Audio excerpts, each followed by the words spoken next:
After my daughter got married, her husband wouldn't let me visit. One day, I showed up unannounced and saw what they'd been hiding. This is the story of how I fought to save my daughter from the people who stole her mind, and in the process, discovered a power within myself I never knew existed. Subscribe and comment where you're watching from. Now let's dive in this story.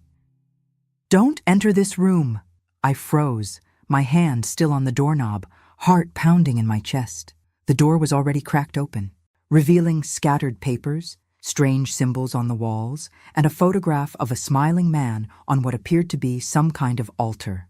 My eyes landed on a list titled Obstacles to Ascension, with my own name prominently displayed just before Jessica appeared in the doorway.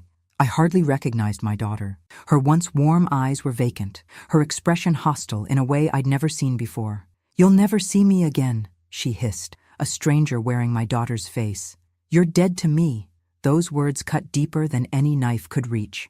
3 months earlier, life had been different. Not perfect, but different. As I dusted the framed photographs in my Wisconsin home, I tried not to dwell on the emptiness that had settled in since Jessica had gotten married. 5 years a widow, I'd adjusted to Frank's absence as best I could, but the silence of my phone on Sundays, once filled with family lunch plans, was a newer wound. That Wednesday, I attended a reunion with my former hospital colleagues. What should have been a pleasant afternoon turned into a quiet humiliation. "Martha, your turn," said Diane, eyes sparkling. "Tell us about Jessica and what she's up to these days." Around the table, everyone had shared stories of children and grandchildren. Proud photos passed around with beaming smiles. I swallowed hard. "She's doing well," I lied, forcing a smile. "Very busy with her new job.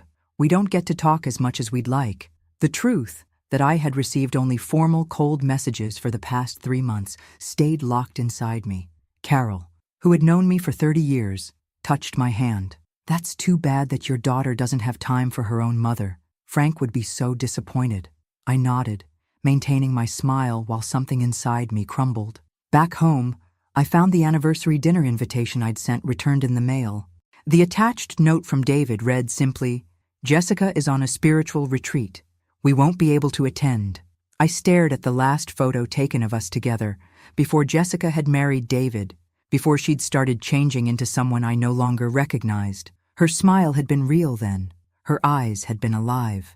I picked up my phone, my finger hovering over her number. 3 months of short formal text messages. 3 months of too busy and spiritual commitments. 3 months of losing my daughter inch by inch. I set the phone down and straightened my shoulders, a determination settling over me like armor. "I don't care what they're hiding," I whispered to the empty room. "I don't care what it costs me. I'm going to find out what's happening to my daughter." Little did I know that my simple decision that night would lead me into darkness I couldn't have imagined, and that the woman who emerged on the other side would be someone even I wouldn't recognize. I arrived at Jessica's Chicago townhouse unannounced, clutching a small cinnamon cake, her favorite since childhood. My heartbeat quickened as I approached the door, using Frank's death anniversary as my excuse for the surprise visit. When the door opened, I came face to face with David. At 38, he was undeniably handsome, with perfect teeth and immaculate clothes, but something lurked behind that practiced smile, something cold and calculating. I watched his expression transform in seconds, surprise, irritation, then a mask of cordial welcome. "Martha, what a surprise." "Lovely," he said, effectively blocking the entrance. "Jessica's in her purification meditation. These sessions cannot be interrupted." While waiting in their living room, I surveyed my surroundings with growing unease. The once colorful walls had been painted stark white. The comfortable furniture I'd helped them choose had been replaced with austere, minimalist pieces. There were no family photos, just strange symbols subtly incorporated into the decor. A triangle with an eye and sun rays appeared repeatedly.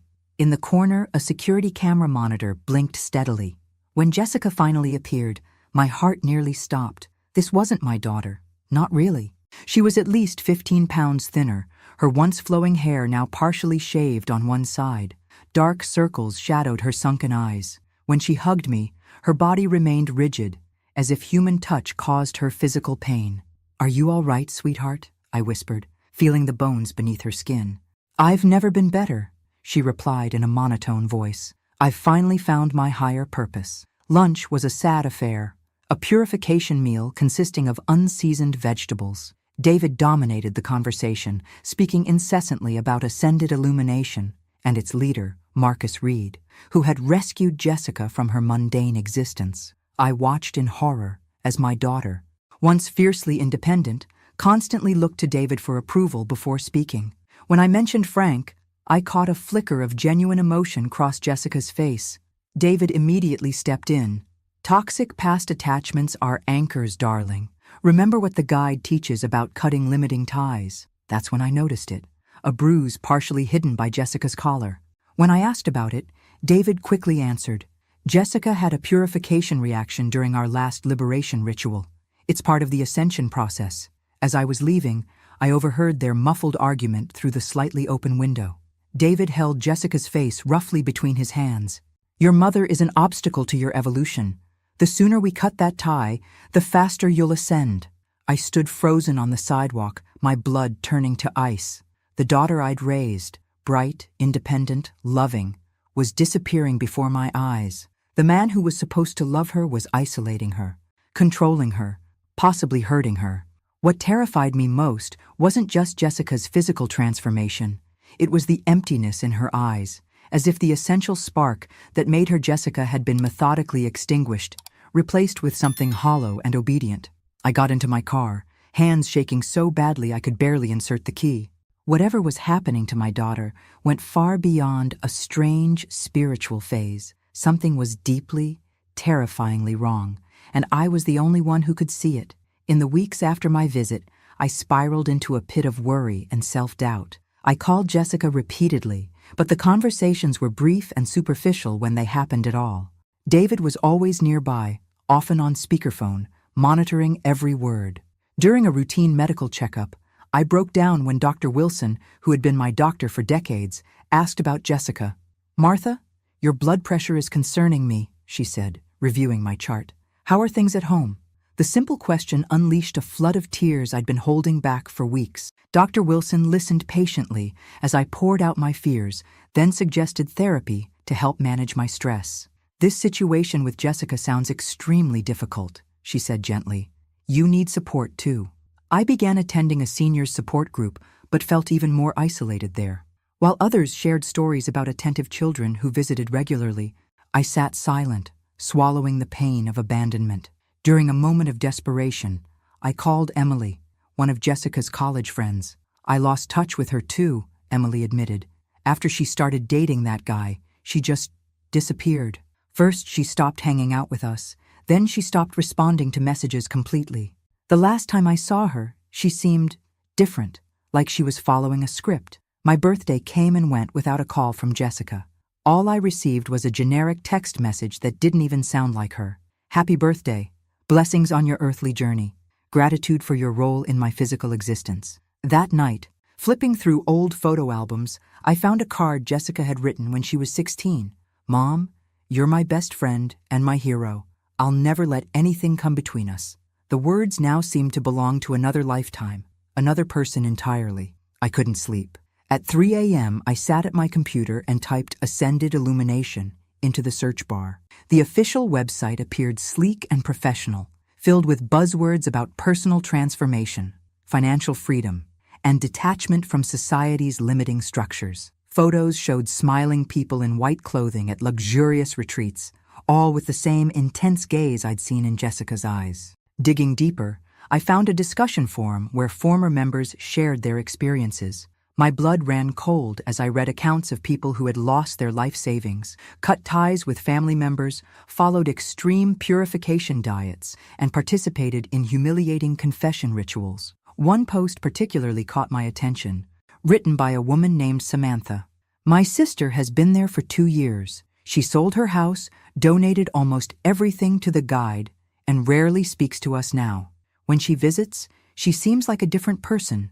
Too thin, empty eyes, unable to maintain a normal conversation without quoting the group's truths." I immediately messaged Samantha, who confirmed my worst fears. "It's not just a self-help group," she explained. "It's an organization that uses mind control techniques. They isolate members, control what they eat, when they sleep, who they talk to. My sister has lost her identity. When I tried to share my concerns with friends, I received pitying looks and empty advice. She's an adult, Martha. She has the right to choose her path. Or, all young people go through phases. She'll get over it. But I knew better. This wasn't a phase. This was something far more sinister, and my daughter was slipping away with each passing day. I couldn't sleep after my conversation with Samantha. The thought of Jessica being manipulated by these people consumed me. I needed to know exactly what I was up against. For the next several days, I researched Ascended Illumination obsessively. Their official website portrayed them as a wellness organization focused on spiritual ascension and financial abundance. Photos showed radiant people in white clothing, all with that same vacant intensity in their eyes that I'd seen in Jessica. I dug deeper, finding online forums where former members shared their experiences. Their stories made my skin crawl. Accounts of people who had surrendered their life savings, cut off family ties, followed extreme purification diets, and participated in humiliating confession rituals. Many described physical exhaustion from sleep deprivation and malnutrition that left them unable to think clearly. One testimony particularly chilled me. They target you when you're vulnerable. They love the recently bereaved, the divorced, the professionally successful, but emotionally isolated. They offer community, purpose, and validation, then slowly isolate you from everyone who truly loves you. That described Jessica perfectly. She'd been emotionally raw after a painful breakup when she met David. I created an anonymous account and posted a question. My daughter recently joined Ascended Illumination. Has anyone left this group? Can they be helped? Within hours, I received multiple private messages. Some offered sympathy, others shared horror stories. One message directed me to a private support group for families of current members. I joined a video call with the group the following evening. Seeing the faces of other worried parents, siblings, and friends made me realize I wasn't alone in this nightmare. A man named Robert, whose son had been in Ascended Illumination for 3 years, shared his screen to show us a document titled Recruitment Strategy Guide that had been leaked by a former member. They call it love bombing, he explained, pointing to a section of the text. They identify vulnerabilities, then overwhelm new recruits with attention and validation. Once the person trusts them, they begin the isolation process, creating subtle conflicts with family and friends, suggesting these relationships are holding them back. As he scrolled through the document, my heart sank further. There were detailed instructions for reconfiguring belief systems, creating financial dependency, and neutralizing external influences, a clinical term for cutting off family. The most disturbing part, continued Robert, is how they handle those who question the group or try to leave. They call it containment protocol. The document detailed psychological manipulation tactics, including public humiliation, sleep deprivation, and even blackmail using secrets revealed during confession sessions. Another parent, Eleanor, spoke up. My daughter Cynthia tried to leave after they demanded she sell her house and donate the proceeds. They held an intervention where 15 members surrounded her for hours, telling her she was spiritually diseased and would destroy herself if she left. When she finally got out, she was diagnosed with PTSD. I sat in stunned silence, my worst fears confirmed. This wasn't just a strange spiritual phase or a controlling relationship. Jessica had been ensnared by predators who used sophisticated psychological techniques to break down and rebuild people for financial gain. What terrified me most was realizing how perfectly Jessica fit their ideal recruit profile. And now, with her fully immersed in their world, how would I ever get her back? I discovered through the support group that Ascended Illumination was holding a special retreat for high-ranking members. David, as an elite ascender, would be attending. This was my chance to see Jessica alone, without his controlling presence. I arrived at their Chicago townhouse unannounced, heart pounding as I pressed the doorbell.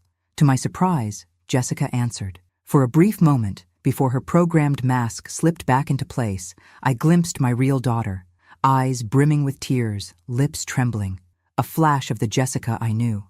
"Mom, what are you doing here?" She glanced nervously over her shoulder, as if expecting punishment for speaking naturally. Inside, I noticed alarming changes since my last visit.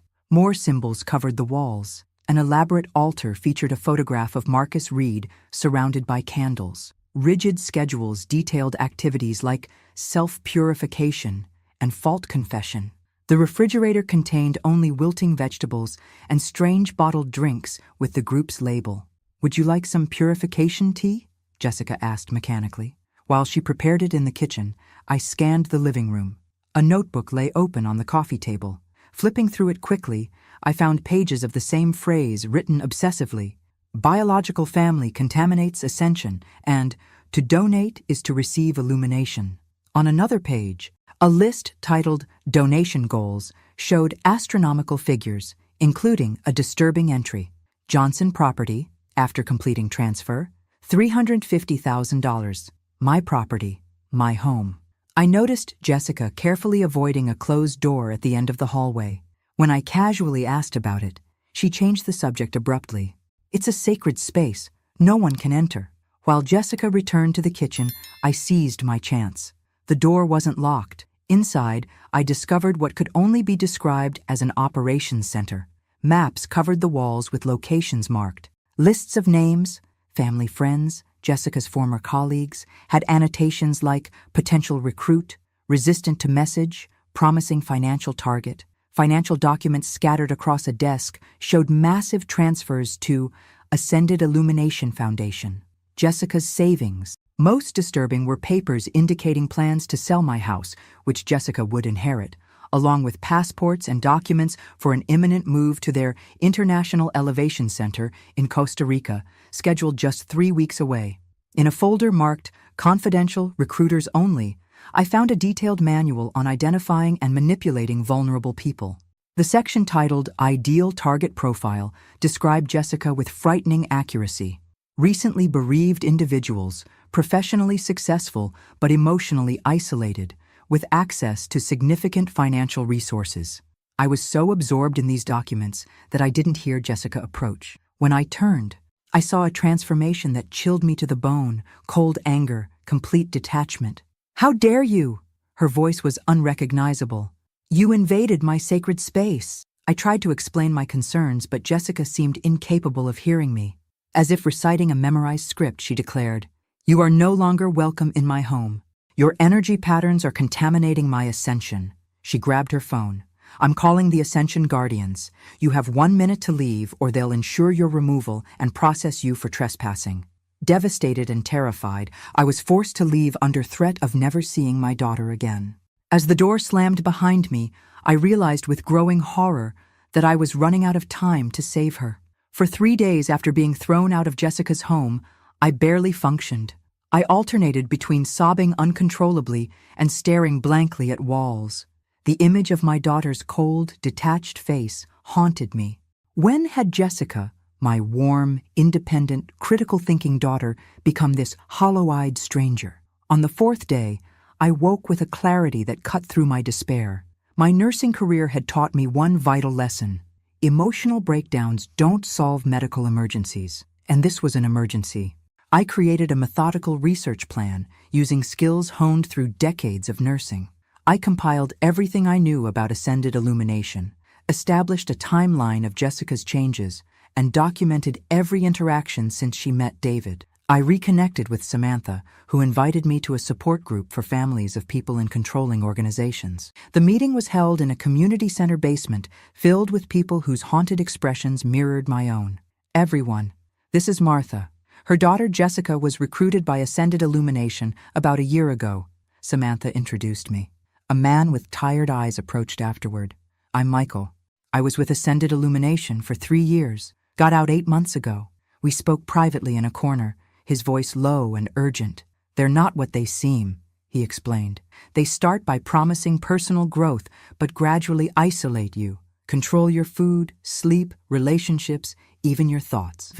The courses and donations are designed to drain financial resources. When your money's gone, you become a recruiter to bring in new members." Michael revealed the group's leader, Marcus Reed, was actually Jeffrey Pearson, a former salesman with a record of financial fraud who reinvented his identity after prison.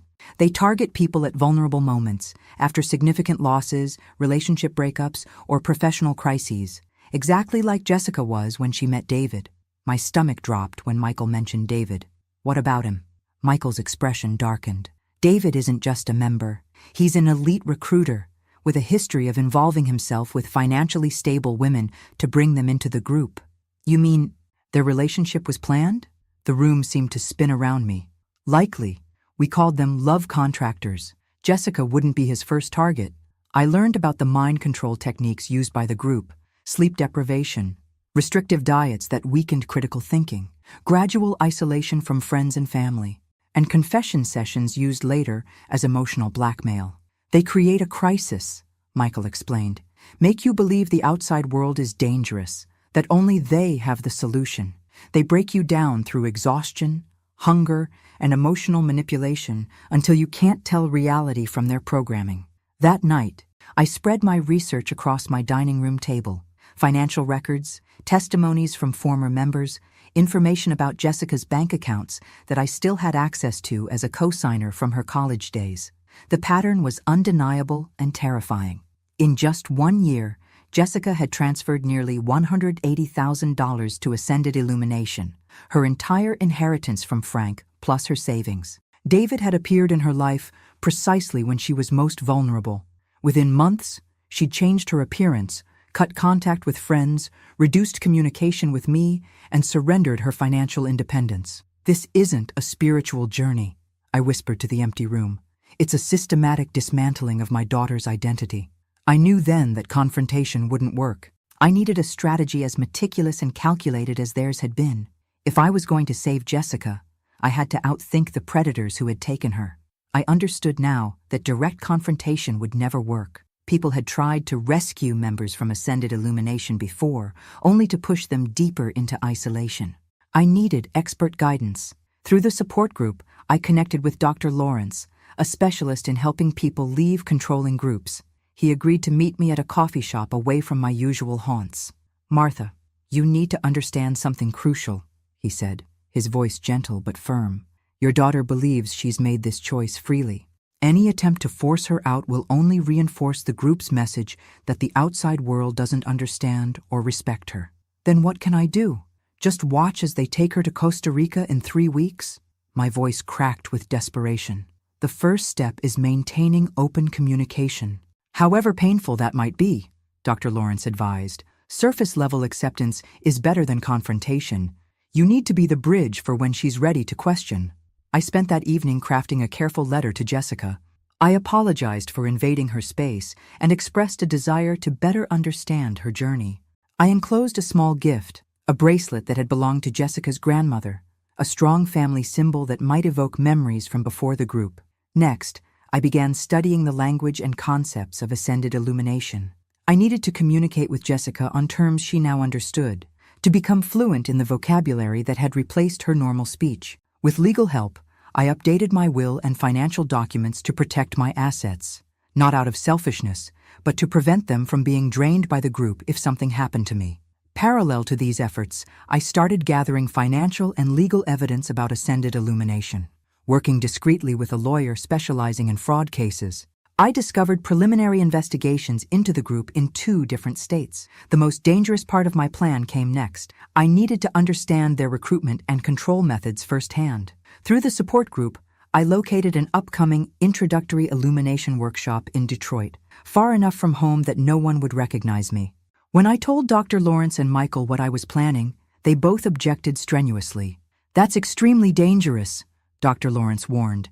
"These people are experts at manipulation. Even knowing their techniques, you could be vulnerable." Michael was more blunt.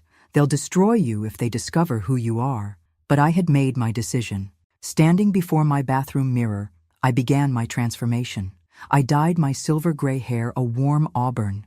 I purchased colored contact lenses to change my blue eyes to brown. I practiced speaking with a slight West Coast accent and created a detailed backstory for Margaret Wilson, a wealthy widow from Seattle seeking spiritual fulfillment. "You're playing with fire," Michael warned when I showed him my disguise. "I have no choice," I replied, slipping the grandmother's matching bracelet to Jessica's onto my wrist. "My daughter vanishes in 3 weeks." That night, I booked my flight to Detroit and registered for the workshop using my new identity. As I completed the online form detailing my fictional wealth and recent bereavement, I felt a chill of recognition. I was crafting myself into their perfect target. Whatever happened next, there would be no turning back. I was stepping directly into the lion's den, armed with nothing but a mother's determination and the desperate hope that it would be enough to save my child. The Detroit hotel hosting the Ascended Illumination workshop radiated false warmth, all gleaming surfaces and unnaturally white lighting. I adjusted my auburn wig, straightened my unfamiliar clothes, and stepped into my new identity as Margaret Wilson, wealthy Seattle widow. "Welcome, seeker," said a young woman with that same vacant smile I'd seen on Jessica. She placed a white folder in my hands. "Your preliminary ascension pack." Inside was a contract requiring me to surrender my phone, agree to surrendering limiting beliefs, and acknowledge that any donations were non-refundable. I signed Margaret Wilson with a steady hand. The day began with what they called physical purification. 4 hours of repetitive movements without breaks for water or bathroom. Around me, 20 participants grew increasingly exhausted.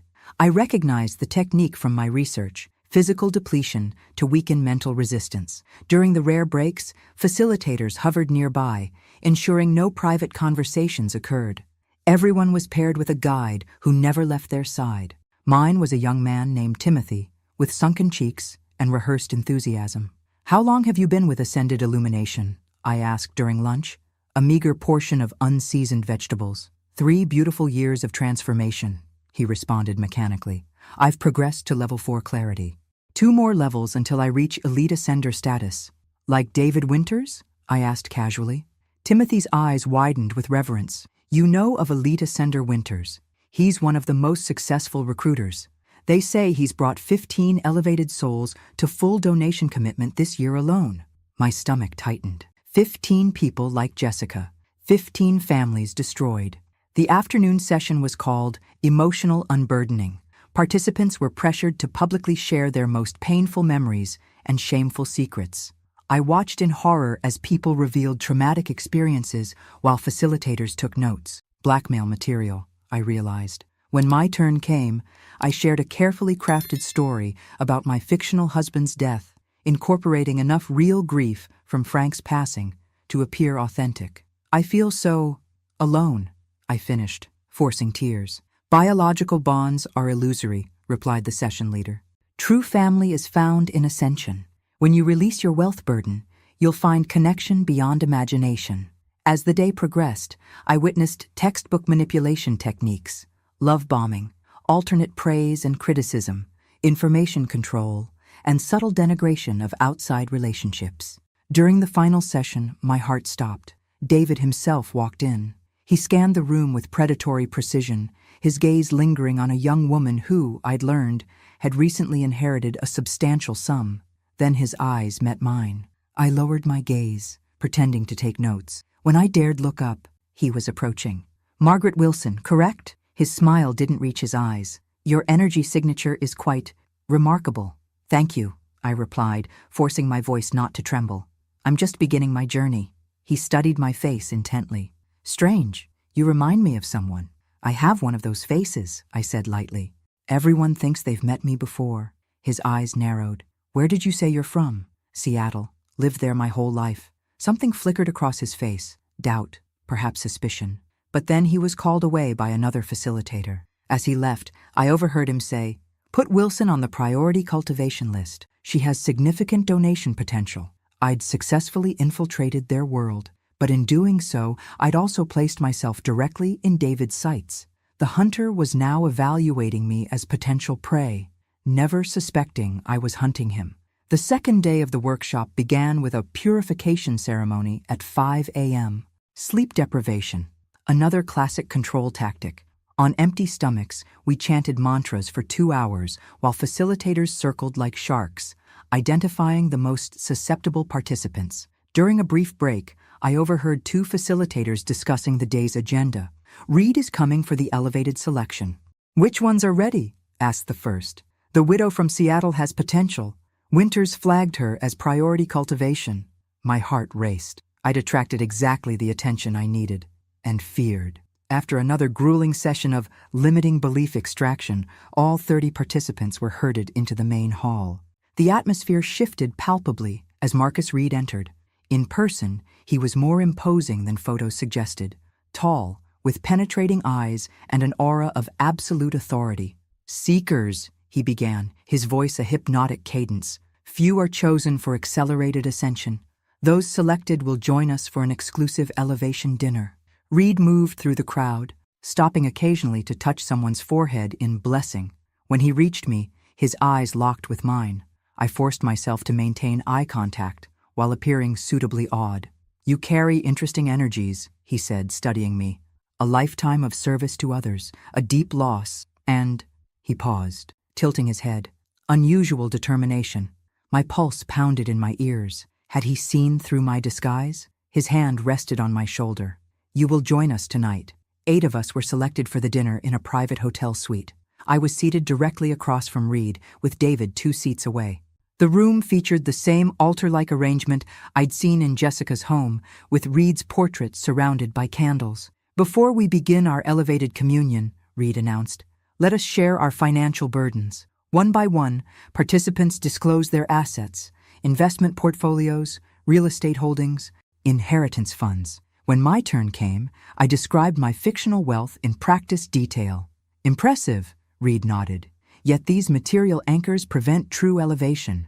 Tonight, we'll discuss the liberation protocol, the path to complete freedom through relinquishment." As dinner progressed, another sparse meal that left everyone lightheaded, Reed detailed how truly committed members transferred assets to the organization's protected spiritual accounts. "Those fully liberated from material concerns join our International Elevation Center," he continued, "where no worldly distractions impede ascension." "The Costa Rica property?" I asked innocently. David's head snapped toward me. "How do you know about that location?" I kept my expression neutral. "I believe someone mentioned it earlier today." Reed smiled thinly. "Indeed, our International Center awaits those ready for complete separation from limiting societal structures." After dinner, participants were led away for individual assessments with Reed. When my turn came, I found myself alone with both Reed and David. "Margaret," Reed began, "your energy signature fascinates us. You've experienced great loss, yet maintain unusual mental resistance." "I've spent my life in self-discipline," I replied. "Have you?" David circled behind me. "Your hands tell a different story. These are a nurse's hands, not a socialite's." My blood froze. I'd forgotten this detail in my disguise. "I volunteered in hospitals for years," I improvised. Reed stepped closer. "Remove your contacts, please." "My contacts?" "Your eyes changed color when your emotions intensified. A fascinating phenomenon." They knew.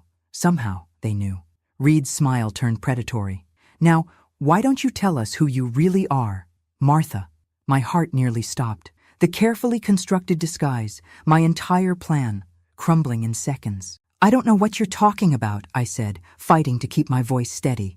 Reed's smile never faltered. "Your techniques are admirable, but primitive. We've developed methods to detect interference." He turned to David. "Show her." David produced a tablet displaying security footage from Jessica's home, the very day I'd discovered that forbidden room. The camera had captured everything, including my face, as I examined their documents. "Technology serves the enlightened," Reed said softly. "We maintain comprehensive surveillance of all elite ascenders' homes. Did you think we wouldn't recognize Jessica's mother?" My mind raced. Denying further would be pointless, but admitting everything meant failure. "You're clearly concerned about your daughter," Reed continued, his voice deceptively gentle. "That's natural, if limiting. What you don't understand is that Jessica has chosen transcendence. After being systematically isolated and manipulated," I countered. "Abandoning pretense." David stepped closer, his expression darkening. "We should contact the Chicago Center immediately. Accelerate Jessica's international transition." "No," Reed raised his hand. "This presents an opportunity." He studied me with clinical interest. "Most family members lack your determination. Martha, you penetrated our preliminary defenses.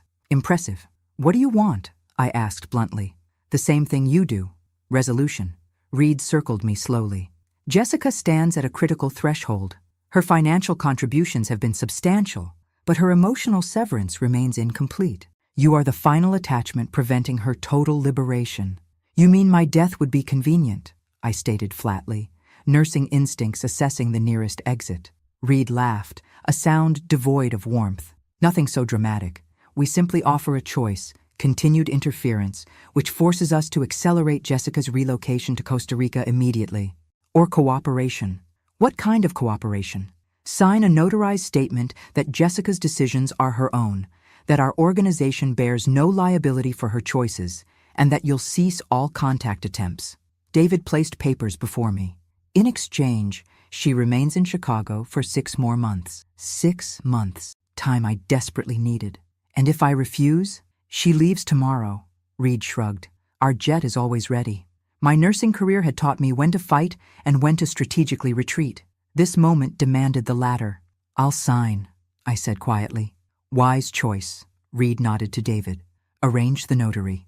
When they stepped outside to make calls, I quickly photographed every document with the miniature camera Michael had insisted I carry, disguised as a brooch on my blouse, evidence of their manipulation, their financial schemes, and most importantly, their plans for future ascenders. After signing their papers with a notary they'd summoned to the hotel, I was escorted out with a clear warning from David. Any further interference, and Jessica disappears permanently. Back in my hotel room, I shook uncontrollably. My infiltration had failed spectacularly, yet provided crucial intelligence. I now knew exactly what they planned for Jessica when they intended to move her. And most importantly, I had documented evidence of their operation. As I packed my belongings, my phone buzzed with a text from an unknown number. Mother, you've betrayed me for the last time. I'm going to Costa Rica tomorrow. Don't try to contact me again. You are dead to me. I clutched the phone, tears streaming down my face. I had just 6 hours before my daughter vanished forever. I've never driven so recklessly in my life. The 2-hour journey back to Chicago became a frantic race against time, my mind cycling through desperate scenarios. I called Dr. Lawrence from the road. They're moving her tomorrow, I explained, my voice breaking. I've failed. Martha, listen carefully, he said. Direct intervention won't work. They'll simply use it to reinforce their control. I don't have time for careful approaches anymore, I countered. I'm going to offer them what they really want. Money. My money. Martha, not just money, I continued. Everything. My house, my savings, my retirement, all of it. In exchange for Jessica staying in the country. They'll take everything and still send her away, Dr. Lawrence warned. No, I said with sudden clarity. I'm going to offer them something better. Me. Despite his objections, I knew this was our only chance. I called Michael next, giving him specific instructions and the address where he could retrieve the evidence I'd gathered. If I don't contact you by morning, deliver everything to that FBI agent we spoke with. At dawn, I stood before the Chicago headquarters of Ascended Illumination. The imposing glass building reflected the rising sun, cold and impenetrable like the organization itself. Inside, I asked to see Marcus Reed. When challenged, I simply stated, "Tell him Martha Johnson is ready to donate everything." 20 minutes later, I was led to Reed's private office. David stood beside him, both men regarding me with calculated interest. "Mrs. Johnson," Reed smiled without warmth, "this is unexpected." "I'm here to make a deal," I said, maintaining eye contact. "My daughter stays in the United States. In return, you get me, and everything I own." David laughed dismissively, but Reed raised his hand, silencing him. "Explain." "My house, savings, retirement accounts, approximately $500,000 total. It's yours, with one condition. Jessica remains here, not Costa Rica." "Why would we accept this arrangement?" Reed asked, studying me. "Because I'm more valuable," I replied coolly. "I have connections to hundreds of retired nurses, all with decent savings, many alone and vulnerable. I could recruit them." Reed and David exchanged calculating glances. I'd appealed to their true motivation, greed. "I want to see my daughter before signing anything," I demanded. Reed nodded to David, who left and returned with Jessica. She looked exhausted, eyes red from crying. "Mom?" she asked, confused. "What are you doing here?" I maintained my composure, aware of the cameras recording every word. "I've come to make peace, sweetheart. I finally understand this is your path, and I want to support you." By joining you. Jessica stared in shock. I continued, choosing each word carefully. Remember when Dad was in the hospital and I promised I'd do anything to protect you? I'm keeping that promise. Something flickered in Jessica's eyes, a genuine memory breaking through the programming. I touched the bracelet I wore, the match to the one I'd sent her. Speaking of Dad, I continued casually. Remember that phrase he always said when we were in danger? About the birds? Jessica frowned. Birds? Yes. When the nest is threatened. I left the phrase hanging, watching her intently. For a brief moment, recognition flashed across her face. Reed interrupted. Enough reminiscing. We have papers to sign. As I was led to another room to begin transferring my assets, I glanced at the clock. Exactly 9:45 a.m. Everything was in motion now. Either my desperate gambit would save Jessica, or we would both be lost forever. At precisely 10 a.m., as I signed away my house to ascended illumination, chaos erupted. FBI! Nobody move! We have a search warrant! Agents flooded the building. Tactical gear contrasting sharply with the sterile white environment. Reed's face transformed from smug confidence to stunned disbelief in an instant. You planned this, he hissed, realization dawning in his eyes. I stood calmly. No, Jeffrey Pearson, you planned your own downfall. His face blanched at the sound of his real name. 2 days earlier, I had sat in an FBI field office, presenting everything I'd gathered. Financial records, testimony from former members, the manipulation manual, evidence of tax fraud and money laundering. The special agent had confirmed they had enough for a warrant, but needed someone inside. It would be extremely dangerous, he'd warned. I'd volunteered without hesitation. Now, as agents handcuffed Reed and David, I raced through the corridors, searching for Jessica. I found her in an office, frozen in fear, while a woman I recognized from the Detroit workshop, Heather, tried pulling her toward an emergency exit. Jessica, honey, it's over. You're safe now, I called out. Heather stepped between us. Don't listen. It's a mundane trap. Remember your loyalty to the guide. Jessica looked between us, confusion and programming battling across her face. Mom! I stepped closer. When the nest is threatened, the mother bird pretends to be injured to draw the predator away. Dad told you that when you had nightmares, remember? I pretended to surrender to save you. Just like the mother bird, the genuine memory, one the group couldn't erase, broke through her final barrier. Jessica pushed past Heather and collapsed into my arms while agents detained the woman.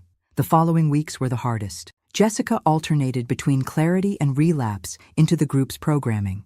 She suffered terrible nightmares, panic attacks, and crushing guilt as she realized how she'd been manipulated and how she'd nearly lost everything, including me. Dr. Lawrence worked with her daily, helping dismantle the layers of manipulation.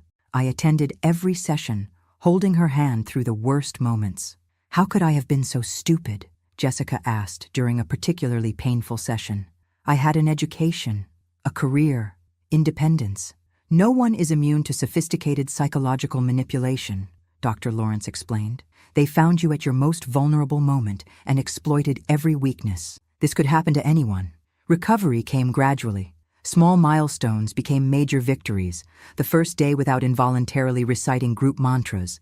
The first night without nightmares. The first genuine smile when reconnecting with an old friend. 6 months later, Jessica and I sat on my porch sharing a quiet breakfast. Her transformation was remarkable. She'd regained weight. Her hair was growing out in its natural style. Her eyes had reclaimed their vibrancy. You risked everything for me, she said, holding my hand. Your home, your savings, your safety. You could have died. Any mother would have done the same, I replied. No, many would have given up. I've met other families who tried and failed. You were different, methodical, patient, strategic. You studied me like a medical case, just as you did with your patients. I smiled. I never imagined using those skills to rescue my own daughter. As the morning sun warmed us, thanks for listening. Don't forget to subscribe and feel free to share your story in the comments. Your voice matters.